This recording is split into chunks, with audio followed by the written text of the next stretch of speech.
नमस्कार साथियों। केसी व्यापम से संबंधित जो हमारी सीरीज बन रही है, इसमें आज हम देख रहे हैं छत्तीसगढ़ का प्राचीन इतिहास।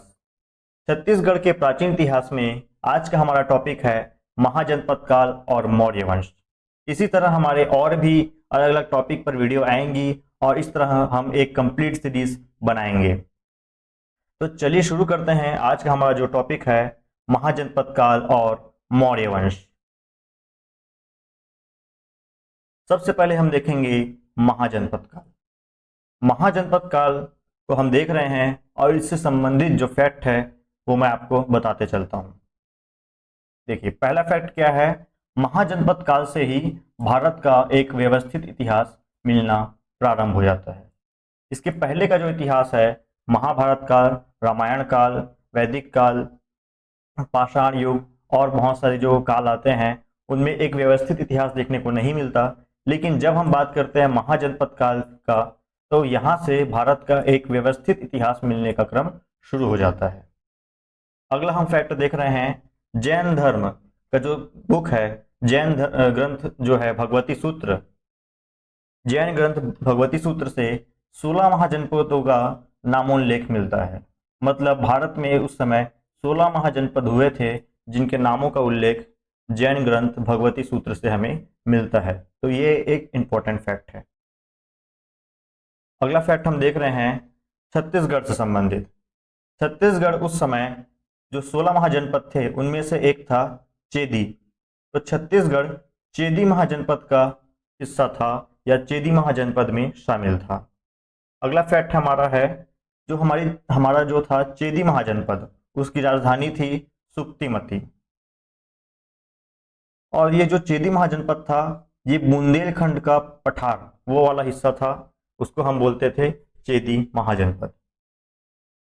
चलिए अब आपको मैप से मैं समझाता हूँ कि चेदी महाजनपद था कहाँ पर। तो ये हम देख रहे हैं छत्तीसगढ़ वाला क्षेत्र। तो ये था, ये क्षेत्र जो था वो था चेदी महाजनपद, और ये क्षेत्र संबंधित था बुंदेलखंड के पठार से। मतलब लगभग ये वाला क्षेत्र रहा होगा चेदी महाजनपद। आपको मैप में दिख भी रहा है, ये क्या है, चेदी महाजनपद, और ये इस मुख्य क्षेत्र है इसका। तो छत्तीसगढ़ चेदी महाजनपद में शामिल था। इससे संबंधित एक और इम्पोर्टेंट फैक्ट है जो आपको देखना है, क्या वो है, आप इसको नोट करके भी लिख सकते हैं कि इस काल में जो छत्तीसगढ़ चेदीगढ़ के नाम से जाना जाता था, चेदी महाजनपद में शामिल होने के कारण छत्तीसगढ़ को क्या कहा जाता था, चेदीसगढ़, जो कालांतर में छत्तीसगढ़ मतलब अपभ्रंश हो गया। चेदीसगढ़ बाद में बदल कर क्या बन गया, अपभ्रंश होकर छत्तीसगढ़ बन गया, ऐसा अनुमान लगाया जाता है। और ये मत है हीरालाल, जो हमारे इतिहासकार हुए हैं उनके द्वारा, राय बहादुर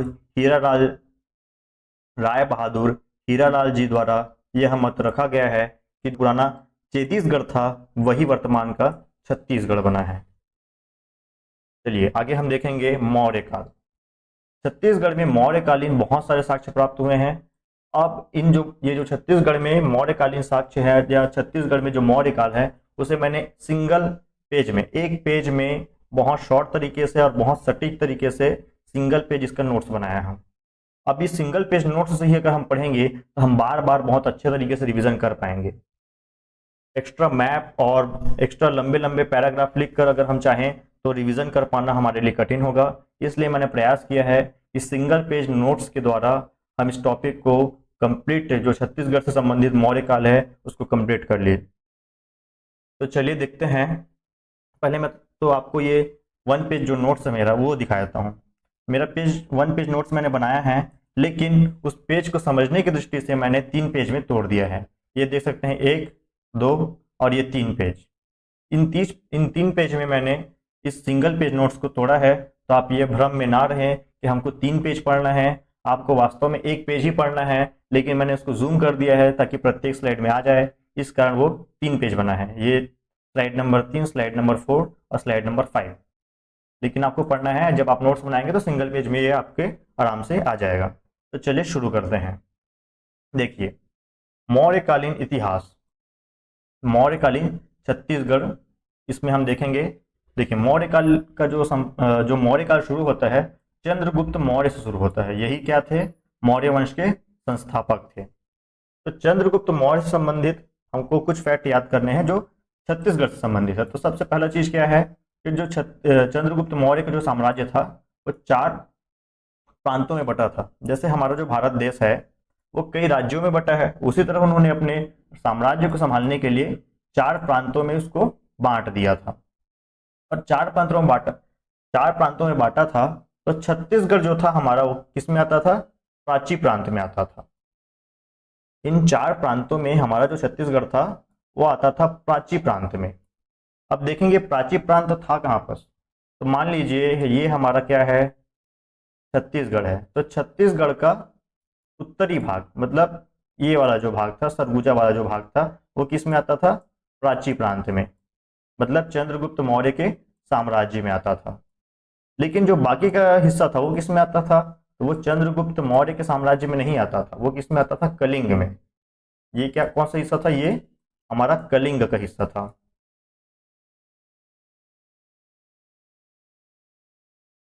ये जो हिस्सा है क्या? कलिंग का हिस्सा है। तो जो बाकी का हिस्सा था वो किसमें आता था? कलिंग में।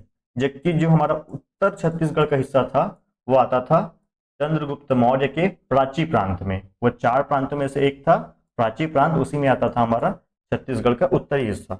अब बाद का जो कलिंग हिस्सा है वो संभवतः जब अशोक ने कलिंग पर विजय प्राप्त कर ली, कलिंग को जीत लिया, तो पूरा छत्तीसगढ़ मौर्य साम्राज्य में शामिल हो गया।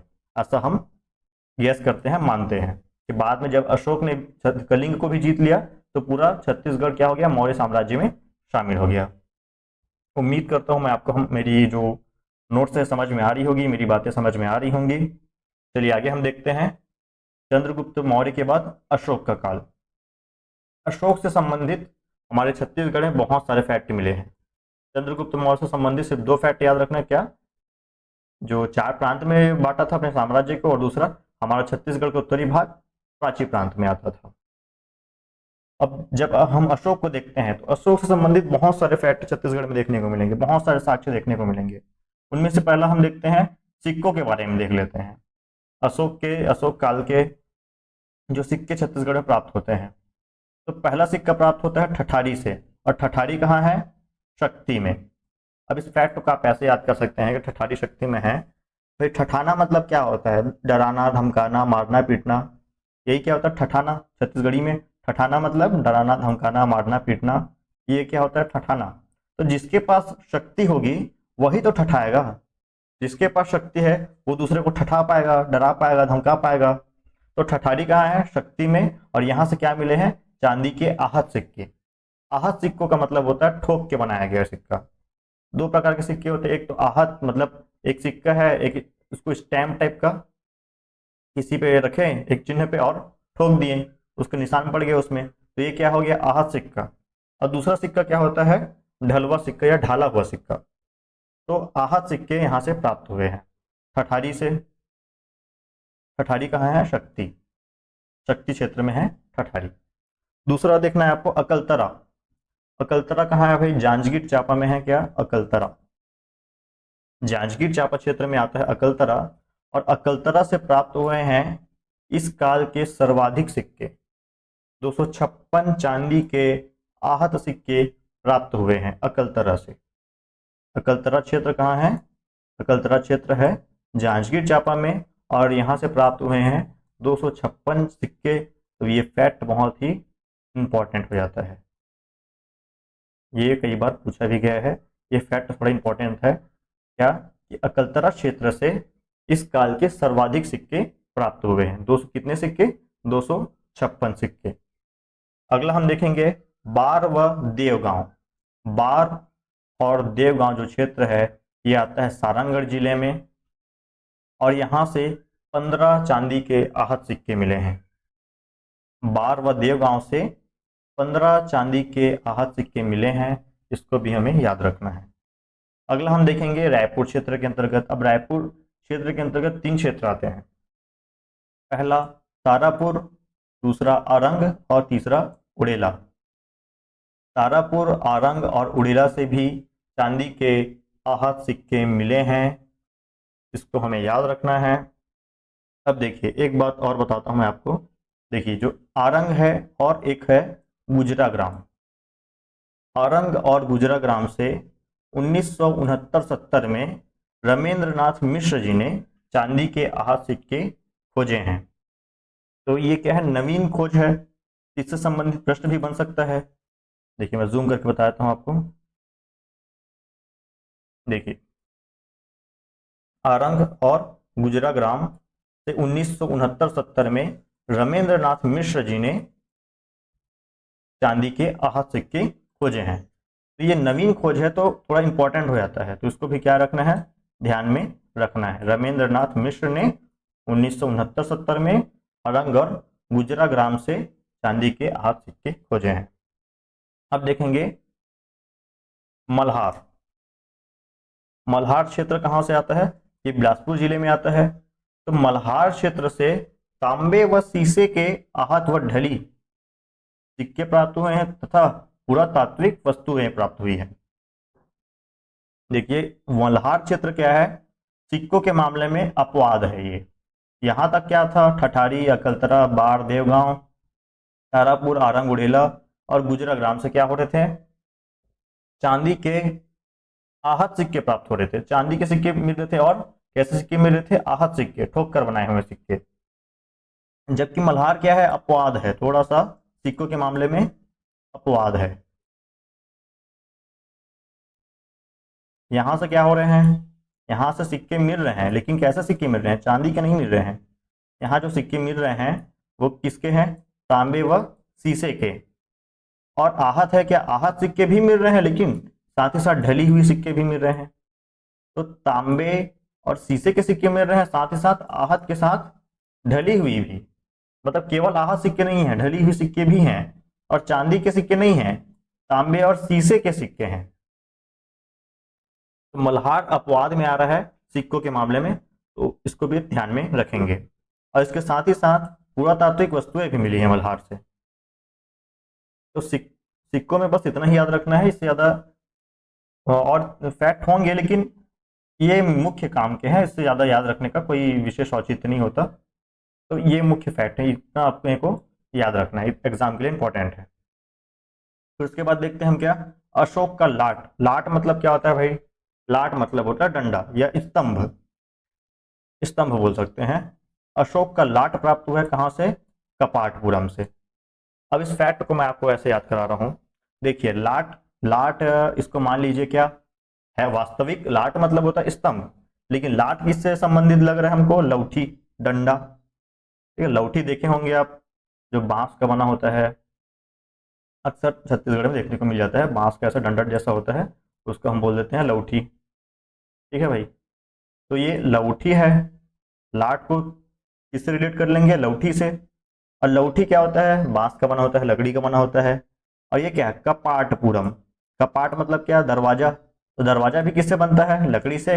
और लौठी भी किससे बनता है, लकड़ी से। तो ऐसा मेरा ट्रिक है, अगर आपको सही लगता है तो आप ये ट्रिक को यूज कर सकते हैं याद करने के लिए। कि अशोक का लाट या अशोक का लौठी कहाँ से मिला है, कपाटपुरम से। और दोनों किससे है, लकड़ी से बनता है। कपाट भी लकड़ी से बनता है और लौठी भी लकड़ी से बनता है। तो लाट, कपाट, लाट, कपाट, ऐसे आप ट्रिक लगा के याद कर सकते हैं। अगर आपको सूटेबल लगता है, आपको इससे याद होता है, तो आप याद कर सकते हैं। चलिए अगला देखते हैं हम। देखिए अब देखते हैं गुफाओं के बारे में। तो जो प्राचीनतम गुफा है हमारी छत्तीसगढ़ की, क्या, सीता बेंगरा की गुफा। गुफा सीता बेंगरा की गुफा को छत्तीसगढ़ का प्राचीनतम नाट्यशाला माना जाता है। और इसको छत्तीसगढ़ की अजंता का खिताब प्राप्त है, छत्तीसगढ़ की अजंता कहा जाता है। देखिए और ये है कहाँ, रामगढ़ की पहाड़ी में, जो कि सरगुजा जिले में आता है, सरगुजा क्षेत्र में आता है। रामगढ़ की पहाड़ी में है सीता बेंगरा की गुफा, जिसको छत्तीसगढ़ का प्राचीनतम नाट्यशाला कहा जाता है। और छत्तीसगढ़ की, इसी कारण इसको क्या कहते हैं, छत्तीसगढ़ की अजंता। देखिए अब इसकी खोज को किसने की थी, इसकी खोज की थी कर्नल आउसले ने।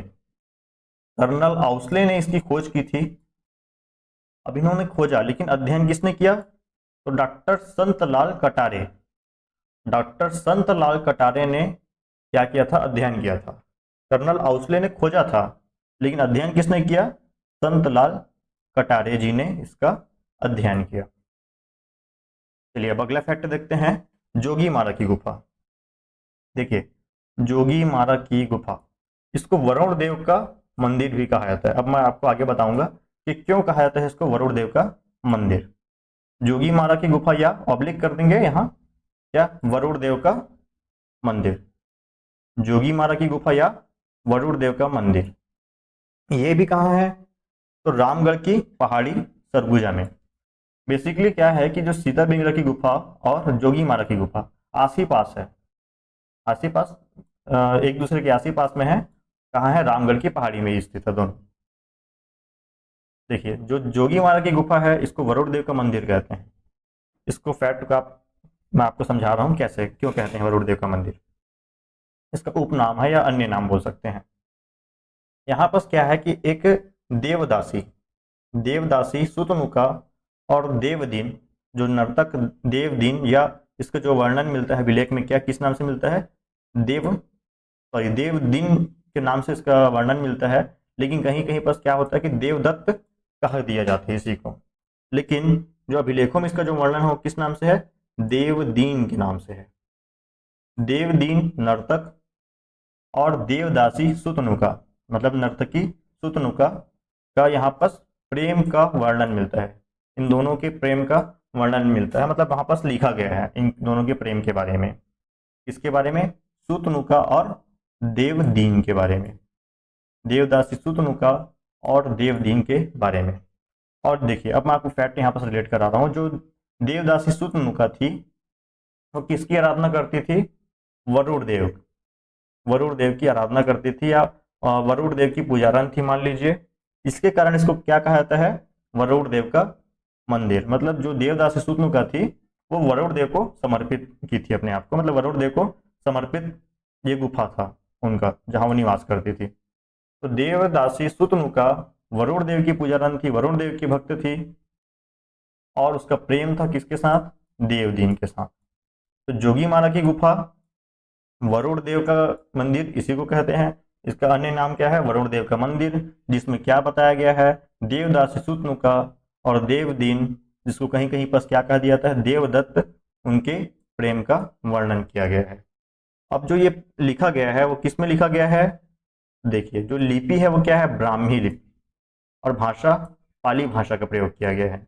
उस गुफा में इनके प्रेम का वर्णन किया गया है, प्रेम के बारे में लिखा गया है, जो कि ब्राह्मी लिपि और पाली भाषा में है। लिपि क्या है, ब्राह्मी, और भाषा पाली। आगे देखते हैं।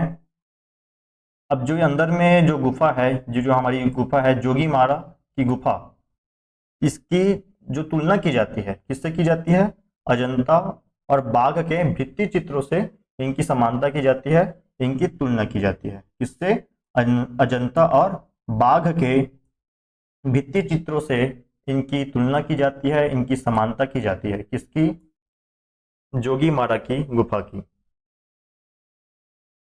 अब इसका देखते हैं, इनका अवलोकन किसने किया था, मतलब पहली बार देखा किसने था, समझा किसने था, तो captain T Blash, captain T Blash ने 1904 में इसका क्या किया था, अवलोकन किया था। कैप्टन टी ब्लाश ने 1904 में जोगीमारा की गुफा का अवलोकन किया था। अब देखिए आपको एक ट्रिक बता रहा हूं जिसके माध्यम से आप इस फैक्ट को याद कर सकते हैं कि जोगीमारा की गुफा क्यों फेमस है। आपने एक बहुत बढ़िया गाना सुना होगा, रमता जोगी, रमता जोगी रमता जोगी मैं तो प्रेम प्याला पी आया, ऐसा आपने सुना होगा। तो रमता जोगी में क्या आता है गाने में, प्रेम। वहां से आप याद करेंगे रमता जोगी गाना से क्या, कि इसमें इस जो जोगीमारा की गुफा है इसमें प्रेम का वर्णन है, प्रेम गाथा का वर्णन है। और किसके प्रेम गाथा का वर्णन है, तो देवदासी सुतनुका और देवदीन के प्रेम गाथा का वर्णन है। आप इसको गाने के माध्यम से याद कर सकते हैं। गाना कौन सा, रमता जोगी, जोगीमारा की गुफा प्रेम वर्णन से संबंधित है। किसके प्रेम वर्णन से, सुतनुका और देवदीन के प्रेम वर्णन से। चलिए आगे देखते हैं। आगे हम देख रहे हैं, अब देखिए जो हमने देखा अभिलेख थे कि कौन से अभिलेख थे, जोगीमारा और सीता बेंगरा की गुफा। इसके अलावा जो अन्य अभिलेख प्राप्त होते हैं वो कहाँ से प्राप्त होते हैं? आरंग से और रायगढ़ से। और अन्य अभिलेख कहाँ से प्राप्त होते हैं? आरंग और रायगढ़ से। देखिए अगला फैक्ट क्या है? अशोककालीन मूर्ति। अशोककालीन मूर्ति कहाँ से प्राप्त हुआ है? तो कोटाडोल से। अशोककालीन मूर्ति प्राप्त हुई है कहाँ से? कोटाडोल से। और कोटाडोल है कहाँ? एमसीबी। एमसीबी मैंने शॉर्ट में लिखा है, इसका पूरा जो जिले का नाम है क्या है? मनेंद्रगढ़ चिरमिरी भरतपुर। मनेंद्रगढ़ चिरमिरी भरतपुर जो जिला है वहां से प्राप्त हुआ, वहां जो क्षेत्र है कोटाडोल, वहां से प्राप्त हुआ है अशोककालीन मूर्ति। मूर्ति प्राप्त हुई है अशोककालीन कहाँ से? कोटाडोल से। उसके बाद हम देखते हैं हेनसांग। हेनसांग का यात्रा वृत्तांत। हेनसांग कौन था? एक चीनी यात्री था। हेनसांग चीनी यात्री था जिसने एक बुक लिखी थी सी यू की बुक लिखी थी। अपने जो यात्रा किया था वो छत्तीसगढ़ का, भारत पर जो यात्रा किया था उसके बारे में एक पुस्तक लिखी सी यू की, जिसमें उसने भारत छत्तीसगढ़ को क्या कहा था? किया सुलो। छत्तीसगढ़ को क्या क्या कहा था? किया सुलो। छत्तीसगढ़ को कहा था उसने किया सुलो। किस पुस्तक में कहा था? उसकी पुस्तक का नाम क्या था? सी यू की। अब उसको कहीं पर आप लिख लेंगे फैक्ट को जब नोट्स बनाएंगे, या जब हम भारत के इतिहास पढ़ेंगे और उसमें जब बौद्ध धर्म के बारे में पढ़ेंगे और हेनसांग के बारे में पढ़ेंगे तो उसमें मैं आपको एकदम क्लियर बताऊंगा कि हेनसांग के बारे में और बहुत सारे फैक्ट हैं जो आगे हम देखेंगे। भारत का इतिहास और जो सिरपुर का, जो छत्तीसगढ़ में सिरपुर का इतिहास पढ़ेंगे, महाशिवगुप्त बालार्जुन के काल में हेनसांग आएंगे तो मैं आपको बताऊंगा कि उसने किस पुस्तक में क्या लिखा है, उस टाइम पे और डिटेल पढ़ेंगे। अभी फिलहाल इतना याद रखिए कि हेनसांग जब भारत आया था, मतलब छत्तीसगढ़ जब आया था, तो अशोक के बारे में क्या लिखा था, अशोक काल से संबंधित क्या चीजें वो लिख के गया था, क्या चीजें देख के गया था। तो उसने क्या बताया था? अशोक ने यहाँ बौद्ध स्तूपों का निर्माण कराया था। किसका निर्माण कराया था? बौद्ध स्तूपों का निर्माण कराया था अशोक ने छत्तीसगढ़ में। दूसरा फैक्ट क्या है? तुरतुरिया। तुरतुरिया एक क्षेत्र है छत्तीसगढ़ में जो कहाँ है? बलौदा बाजार में। बा मतलब बलौदा बाजार। छत्तीसगढ़ के बलौदा बाजार क्षेत्र में बौद्ध विहार और बुद्ध की विशाल मूर्ति थी जो संभवतः मौर्यकालीन है या अशोक के काल की है, ऐसा बताया किसने? हेनसांग ने। हेनसांग ने दो चीजें बताई। पहला, बौद्ध स्तूपों का निर्माण अशोक ने क्या कराया था? बौद्ध स्तूपों का निर्माण कराया था। और दूसरा, तुरतुरिया क्षेत्र में बौद्ध विहार, विहार मतलब बौद्ध भिक्षुओं के रहने का क्षेत्र, रहने का जगह, तो बौद्ध विहार था यहाँ और बुद्ध की विशाल मूर्ति थी। तो आज की वीडियो में बस इतना ही पढ़ते हैं। आपको सिर्फ इतना जो मैं आपको बता रहा हूँ, देखिए ये फर्स्ट पेज, सेकंड पेज और ये थर्ड पेज, ये तीनों एक ही पेज है, लेकिन मैंने इसको काट दिया ताकि बेहतर से समझते बने, आप अच्छे से समझ सकें। तो ये तीनों को आप मतलब मौर्य काल को सिर्फ और सिर्फ एक पेज में लिख कर आप अपना शॉर्ट नोट्स बना सकते हैं, बार बार रिवीजन कर सकते हैं, क्योंकि एक पेज रहेगा, रिवीजन करने में 2 से 3 मिनट लगेगा, बहुत जल्दी से आप रिवीजन भी कर सकते हैं। आप हमारे वीडियो को दोबारा खोल के देख सकते हैं अगर आपको कुछ समझ में ना आए। और महाजनपद काल में तो बहुत कम फैक्ट आपको याद रखने हैं, बहुत थोड़े फैक्ट याद रखने हैं।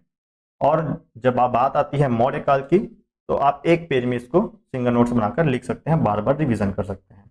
तो इसी तरह अगर आपको हमारी सिंगल पेज नोट्स की वीडियो चाहिए तो आप वीडियो में कमेंट कर देंगे। आपको हमारी वीडियो अच्छी लग रही है तो वीडियो को लाइक कर देंगे।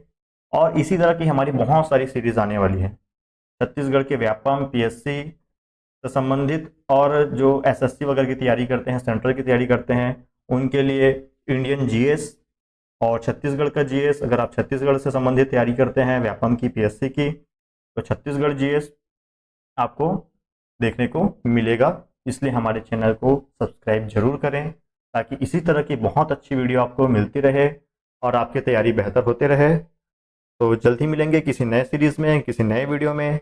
तब तक के लिए जय हिंद।